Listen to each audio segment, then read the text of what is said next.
Hello and welcome back. और आज हम लोग पढ़ने वाले हैं वायरल डिजीजेस के बारे में। अभी तक हमारे 2 लेक्चर्स हो चुके होंगे, ये होगा हमारे तीसरा लेक्चर। फर्स्ट लेक्चर के अंदर हमने आपको हेल्थ के बारे में पढ़ाया, आप उसे देख लीजिएगा।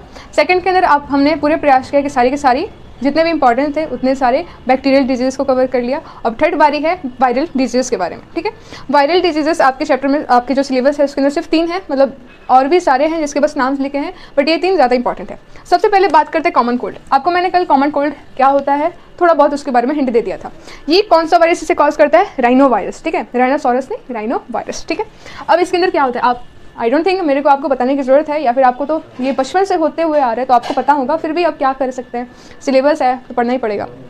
इसके अंदर मोस्ट इंपॉर्टेंट बात हमने पढ़ा था पिछले वाले वीडियो के अंदर निमोनिया के बारे में। ठीक है, तो निमोनिया के बारे में हमने ये देखा था कि निमोनिया आपके डायरेक्टली लंग्स को अफेक्ट करता है, बट ये वायरस आपको लंग्स को नहीं, आपके नोज़ को अफेक्ट करेगा। ठीक है, मतलब ये जहाँ भी अटैक करते हैं वो आपका क्या होता है, नोज़। इसके अंदर क्या होगा, आपका रनिंग नोज़ होगा। ठीक है, बोलते हैं ना नाक बह रही है मेरी, भाई मैं क्या ही करूँ, दिन भर छींकता रहता हूँ, नाक छिल गई है रगड़ते रगड़ते, तो मतलब इसके अंदर आपकी नाक बहती है। ठीक है, सेकंड इसके बाद क्या होगा, आपका गला खसखस आप करते रहते हो। ठीक है, तो आपको क्या होगा, आपके थ्रोट पे अटैक मारता है। ठीक है, इसके अंदर ऐसा कुछ नहीं होता कि आपको सफोकेशन वगैरह होगा, आप मुंह से सांस ले सकते हो। ठीक है, आपको सांस आती है बट आपका नाक बंद रहता है, जाम हो जाता है, जैसे बोलते हैं ना नाक जाम हो गई है, नाक बंद हो गई है, तो उस वजह से आपको लगता होगा कि आप सांस नहीं ले पा रहे हो, लेकिन आप सांस ले सकते हो अगर आप चाहो तो। आप बोलते हैं कि मुंह से सांस नहीं लेना चाहिए, बट ऐसे सिचुएशन में आप बिना सांस के तो रह भी नहीं सकते, तो आप मुंह से सांस लेते हो, राइट। ठीक है, यहाँ पर है। फिर आपको और क्या क्या होगा, आपका जो थ्रोट है वो खिसखिस हो जाएगा, फिर आपको हेडेक होगा, राइट, आपको हेडेक सा होता है। ठीक है, और ये यूज़ भी बोलते हैं, हम आपने सुना होगा आपकी मम्मी लोग भी बोलते हैं कि अरे दवाई आप बोलते हो ना कि मम्मी मैं दवाई खा लेता हूँ, मेरे से हो नहीं रहा, कंट्रोल नहीं हो रहा, बहुत ज़्यादा बह रहा है, तो आपकी मम्मी बोलते हैं कि दवाई मत खा, 3 दिन से 7 दिन के अंदर ठीक हो जाता है। मतलब ऐसा बोलते हैं ना कि 3 से 4 दिन के अंदर ऑटोमेटिकली खत्म हो जाएगा। इसका लाइफ स्पैन कितना होगा, इसे लिख देते हैं यहाँ पर 3 to 7 डेज़। ठीक है, बस इतना ही था कॉमन कोल्ड के बारे में, और सारी चीज़ें तो आपको पता ही है। नेक्स्ट आते हैं हेपेटाइटिस बी। ये कौन सा, इसका जो एजेंट है वो कौन है, HBV वायरस, हेपेटाइटिस बी से वायरस। ये वायरस क्यों, क्योंकि हम लोग वायरल डिजीजेस के बारे में पढ़ रहे हैं। ठीक है, अब आपने क्लास 11th में एक टर्म सुना होगा, hepatic node, like hepatic lymph, ऐसे तो आपने सुना होगा। हैपा का मतलब क्या होता है, हैपा का मतलब होता है आपका लीवर। ठीक है, हैपा वर्ड का ही मतलब होता है आपका लीवर। ठीक है, मतलब समझ गए होगे, ये वायरस कहाँ पर अटैक मारता है, आपके लीवर के अंदर। ठीक है, ये आपको स्टार्टिंग सिचुएशन में क्या होगा, आपको लीवर को डैमेज करेगा, आपके लीवर को डैमेज करेगा। ठीक है, और डैमेज का मतलब क्या, ये आपको जॉन्डिस दे सकता है। ठीक है, जॉन्डिस आप सबने इसके बारे में सुना होगा, हिंदी में इसे क्या बोलते हैं, पीलिया कहते हैं। ठीक है, पीलिया सुना होगा ना, इसके अंदर आपके नेल्स वगैरह, आपका शरीर जो है, आपकी आंखें, आपके नेल्स, ये सब पीले पड़ने लगते हैं। ठीक है, ये आपके लीवर पे अटैक मारेगा और लीवर आपका डैमेज होगा और आपको जॉन्डिस भी हो सकता है। फिर आया आपका पोलियो वायरस। कौन कॉज करता है इसको, पोलियो वायरस कॉज करता है पोलियो को। आपको पता होगा, मतलब आप जब छोटे थे तो आपको ऐसे गली गली घूमते हुए कुछ आंटी लोग मिलती होंगी, वो आपको ये इधर इस पर ब्लैक कलर करती थी, फिर आप कुछ ड्रॉप्स डालती थी, बोलते कि पोलियो की दवाई है, पोलियो की बूंदे लेना ज़रूरी होता है। तो आजकल पोलियो की बूंदे, मतलब आजकल ही बहुत पहले से चलती हुई आई है, ये इसलिए लगाते हैं, मतलब ये आपको जो ड्रॉप्स दिए जाते हैं वो इसलिए होता है कि आपको पोलियो ना हो, राइट। आई होप आप सबने इसे लिया होगा। पोलियो की सिचुएशन में क्या होता है, आपकी बॉडी को पैरालिसिस भी हो सकता है। ठीक है, पैरालिसिस भी हो सकता है, आपकी बॉडी में बहुत ज़्यादा पेन होगा। ठीक है, पेन होगा कहाँ पर, आपकी बॉडी के अंदर। ठीक है, और क्या हो सकता है, पेन के साथ साथ आपकी बॉडी में स्वेलिंग भी हो जाएगी। ठीक है, अगर किसी को पोलियो है, अगर पोलियो हुआ है तो उसकी बॉडी में स्वेलिंग हो जाएगी, फिर उसकी बॉडी में बहुत ज़्यादा पेन होगा, और सीवियर सिचुएशन में आपकी बॉडी में पैरालिसिस भी हो सकता है। सो बस इतना ही सा था ये वायरल डिजीज़ के बारे में।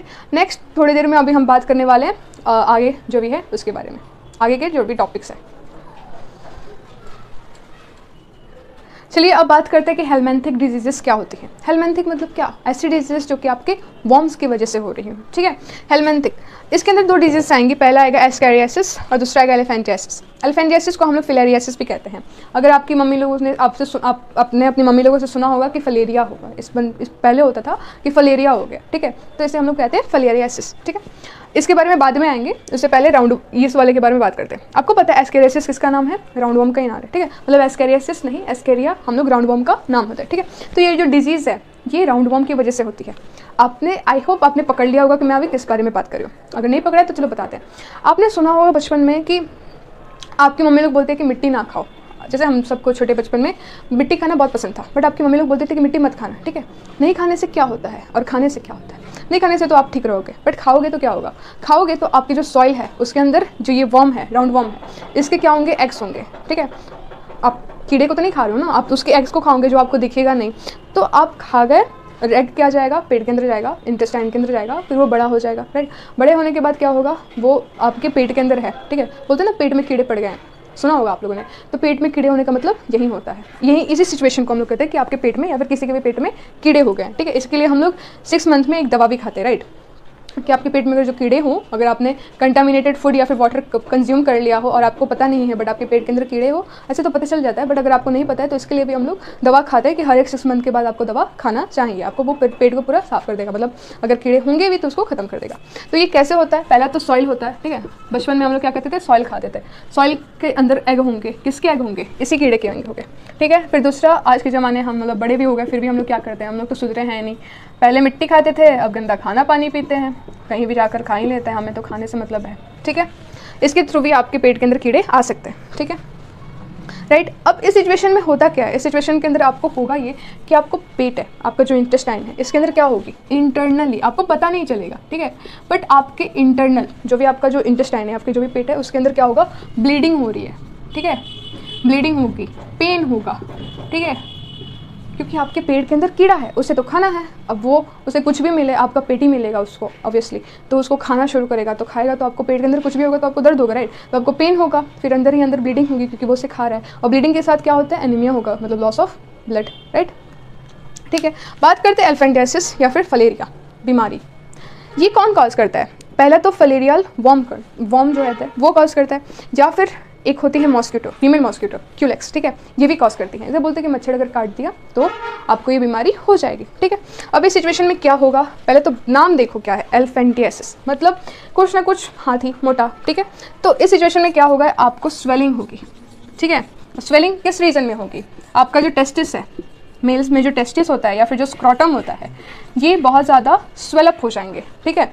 और साथ ही साथ आपका जो भी लोअर लिम्ब है ना, कौन सा लिम्ब, लोअर वाला पोर्शन, मतलब पैर जो नीचे वाला है, ये भी बहुत ज़्यादा बड़ा हो जाएगा। आपको स्क्रीन में ये जो पिक्चर है वो देख रही होगी, ये इसी सिचुएशन मतलब इसी केस की है, ठीक है। यहाँ पर आप देख सकते हो कि एक जो पर्सन है उसका पैर बहुत ज़्यादा मोटा हो चुका है, राइट, और साथ ही साथ उसका जो टेस्टिस प्रोग्राम है वो भी बहुत बड़ा हो रखा है, ठीक है। उसका ऊपर का बॉडी ठीक है, बट आप उसका लोअर लिम्ब देखो, एक साइड का वो पूरा फुल अप स्वेलअप हो चुका है, ठीक है।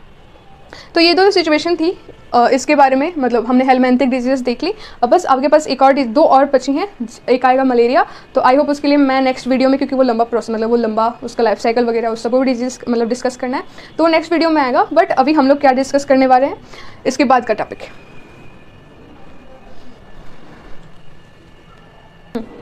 नेक्स्ट बात करते हैं कि डिजीजेस फंगल डिजीजेस के बारे में, और फिर प्रोटोजोन डिजीजेस के बारे में हम लोग बस एक टॉपिक लेंगे, और दूसरा वाला है मलेरिया, राइट, जिसका आप सबको बहुत बेसब्री से इंतजार था। वो थोड़ा लंबा टॉपिक है और ये वीडियो ज़्यादा लंबा हो जाएगा अगर उसको मैंने एक्सप्लेन करना इस वीडियो में चाहा तो, इसलिए मैं उसके लिए नेक्स्ट वीडियो लाएंगे, ठीक है। पहले बात करते हैं कि फंगल डिजीजेस, ठीक है, कौन सबसे कॉमन, जो आपने एड में भी सुना होगा, भैया आपको कब्ज नहीं, दाँत खाद खुजली से परेशान, बहुत ही ज़्यादा हैरान, इधर उधर करते रहो और मत नहाओ, ऐसा ही होगा, यही सब होगा। तो फंगल डिजीज़ कब होता है, जब आपके बॉडी के अंदर फंगस आ जाते हैं, ठीक है। पहला बहुत इंपॉर्टेंट और बहुत ज़्यादा कॉमन वो होता है रिंगवर्म, ठीक है, मतलब दाँत खाद खुजली जैसे बोलते हैं। कौन ये, इसके लिए 3 नाम याद रखो, बहुत ज़्यादा इंपॉर्टेंट है। पहला माइक्रोस्पोरम, ट्राइकोफाइटम और फिर एपिडर्मोफाइटम, ठीक है, ये तीनों नाम आपके लिए बहुत ज़्यादा इंपॉर्टेंट है। इसके अंदर क्या होता है आई होप आपको पता होगा, बट एक और बात याद रखो, सॉरी इसे छोड़ देते हैं। ये जो है रिंगवर्म जो है, ये जैसे कॉमन कोल्ड होता है ना, वैसा ही होता है, मतलब फैलने वाला, राइट। ये क्या होता है, क्योंकि हम लोग बेसिकली टॉपिक क्या पढ़े, कम्युनिकेबल डिजीजेस के अंदर ये सारे पढ़े, तो सारे के सारे डिजीजेस फैल सकती हैं, बट ये ज़्यादातर फैल जाते हैं। जैसे कॉमन कोल्ड ऐसे टच किया फैल गया, वैसे टच किया फैल गया, वैसे ये भी होता है। अगर मान लो ये भी क्या होता है, मोस्ट इन्फेक्शियस होता है, ठीक है। क्या होता है, मोस्ट इन्फेक्शियस, मतलब अगर मान लो आपके फैमिली में या फिर आपके फ्रेंड को फंगल डिजीज़ है, तो अगर उस, वैसे तो नहीं होगा, आपके फैमिली के ही सिचुएशन में होगा, मतलब फ्रेंड्स में ऐसा नहीं हो सकता, मतलब हो सकता है अगर आप उसका कॉम्ब यूज़ कर रहे हो तो। अगर मान लो आपके फैमिली मेम्बर में से किसी को फंगल डिजीज़ है, ये कहाँ हो सकता है, तो ये आपके स्कैल्प में हो सकता है, ठीक है, जहाँ पर भी आपका जो भी ड्राई स्किन हो रहा है वहाँ पर हो सकता है, ठीक है। इसलिए बोलते हैं ना कि ठंडियों में नहाया करो, फंगस को मत बैठने दो, ठीक है।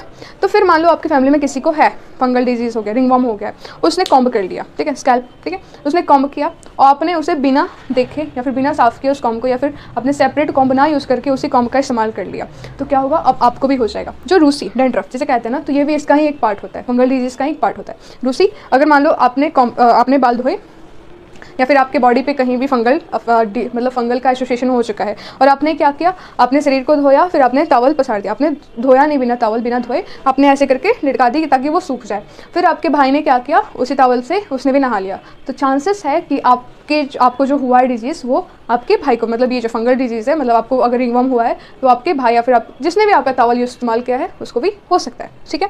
तो ये स्प्रेड हो सकता है कब, कैसे कैसे हो सकता है, टॉवल इस्तेमाल करने से एक दूसरे का, और साथ ही साथ कॉम्ब इस्तेमाल करने से, ठीक है। कैसे बचें, नहाओ और अपना अगर किसी को है तो वो मेडिसिन लगाओ जो रिंगवर्म के लिए आता है कुछ वो, या फिर आप डॉक्टर से कंसल्ट करो, और साथ ही साथ एक दूसरे का टॉवल या फिर कॉम्ब, ये सब चीज़ें जो वो पर्सन इस्तेमाल कर रहे हैं उसे अवॉइड करो यूज़ करने के लिए। फिर आएगा हम लोग प्रोटोजोअल डिजीज़ के अंदर आ जाते हैं। सबसे पहले बात करेंगे हम लोग एम्बियोमाइसिस। कौन इसे स्प्रेड करता है, एंटामोeba हिस्टेरिक, ठीक है, हिस्टोइटिका। इस सिचुएशन में क्या होता है, ये आपके एब्डोमिनल रीजन्स पे अफेक्ट करता है। ये कैसे फैलता है, हमारे घर की सबसे आपकी बेस्ट फ्रेंड, आपने बहुत बार इसे अपने घर में देखा होगा घूमते फिरते, ठीक है, इसका नाम है हाउस फ्लाई। आई होप आप सबको इसका बायोलॉजिकल नेम याद होगा, क्या है, मस्का डोमेस्टिका, राइट। तो आपके घर में रहती है ये, ठीक है, मच्छरों की तरह। मच्छर रात में आते हैं, ये दिन में भी घूमती है, ठीक है, ये रात में सोती है, और बहुत सिचुएशन में ये भी नाइट अगर शहर में हो तो बहुत कम दिखेगी, बट यस। एक और बात, आप सभी जाते हैं मिठाई की दुकान पे, मतलब जो खुले में मिठाई रखते हैं ना, मतलब उतनी बड़ी उनकी दुकान नहीं होती, तो उस सिचुएशन में क्या होता है, आप देखोगे कि मिठाई है, मिठाई के ऊपर हाउस फ्लाई बैठी हुई, ठीक है, मधुमक्खी प्लस ये दोनों बैठी हुई है, राइट। दोनों गपशप मार रहे हैं, बट उससे आपको जो होने वाला है वो भी हम बताएंगे, ठीक है। मतलब खाने के ऊपर मक्खी बैठी है तो आपको वो खाना हटा देना चाहिए, निकाल देना चाहिए। अगर मिठाई पे अगर आपने देख ली दुकान में कि मिठाई के ऊपर मक्खियाँ बैठी है तो आपको वो नहीं खाना चाहिए, राइट। क्यों नहीं खाना चाहिए वो आपको बताएंगे, क्यों नहीं खाना चाहिए, क्योंकि आपको ये डिजीज़ हो जाएगी, ठीक है, एम्बियोमाइसिस हो जाएगा। क्या होता है ये आपका, मान लो अभी तो नहीं, शहरों में तो ये बिल्कुल नहीं देखा जाता, बट गाँव के इलाकों में अभी भी क्या हो रहा है, खुलेआम शौच हो रहा है, ठीक है। तो क्या होगा, मतलब जो हाउस फ्लाइज हैं वो जाएंगी शौच पे बैठेंगी, वो बैठी, उनके हाथ वगैरह पे वो ऐसे ऐसे करती हैं, ऐसे ऐसे करती हैं, तो उनके हाथों पे क्या हो जाएगा, बैठ गया। फिर वो आई घूमते फिरते आपके घर में, आपका घर उनका घर एक ही घर है, ठीक है। तो वो आई, आप खाना खा रहे हो, वो बैठ गई, और भाई क्या तो खाना खा रहे, वो बोल रही है, आपको तो समझ में आने वाला है नहीं, बोले कि मेरे को भी खिला, वो उसी गंदे हाथ के साथ वहाँ पर बैठ गई, उनको थोड़ी ना पता है क्या है, वो बैठ गई, आपने दाल ली, मिक्स किया, फिर आपके चावल पे बैठ गई, तो आपने ऐसे करके तो उड़ा दिया, बट उनके पास जो था वो तो उनका गिफ्ट आपके पास तो आ रखा है, आपने उस गिफ्ट को खा लिया। अब क्या होगा, पॉटी आपके शरीर के अंदर, ठीक है। तो ये स्टूल्स के ऊपर बैठती हैं, ठीक है, फीकल जिसे कहते हैं। उसके बाद फिर वो आपके खाने पे बैठ जाएंगी, ठीक है, वहाँ से आपके खाने पे बैठ जाएंगे, फिर के पानी में बैठ जाएगी, फिर खा लोगे आप उसे। फिर इसके बाद क्या होगा, आपके अंदर बहुत ज़्यादा पेन होगा, एब्डोमिनल रीजन के अंदर आपको पेन महसूस होगा, साथ ही साथ आपको क्रैम्प्स होंगे, पेन्स होगा, फिर आप बहुत ज़्यादा रोगे।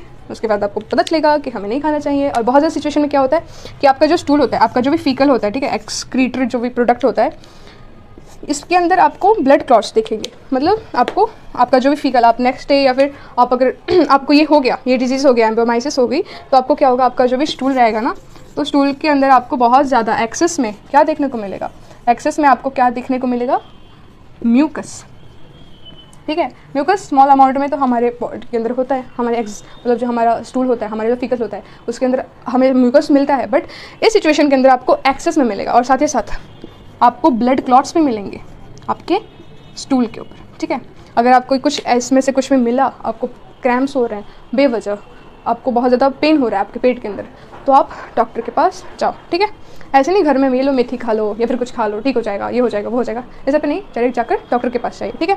और फिर अगर आपको कुछ ऐसा दिखा, आपके फीकल के अंदर म्यूकस एक्सेस में दिख रहा है, या फिर आपको बहुत ज़्यादा एक्सेस में, या फिर आपको अगर ब्लड क्लॉट्स दिख रहे हैं, तो प्लीज़ आप डॉक्टर के पास जाओ, क्योंकि हो सकता है कि आपको एम्बियोमाइसिस हो चुका है, ठीक है। तो इसी के साथ इस वीडियो को खत्म करते हैं। नेक्स्ट वीडियो में मिलेंगे, जिसके अंदर हम लोग टॉपिक क्या लेने वाले हैं, बैक्टीरिया और उसकी लाइफ साइकिल, मलेरिया और उसकी लाइफ साइकिल। Thank you.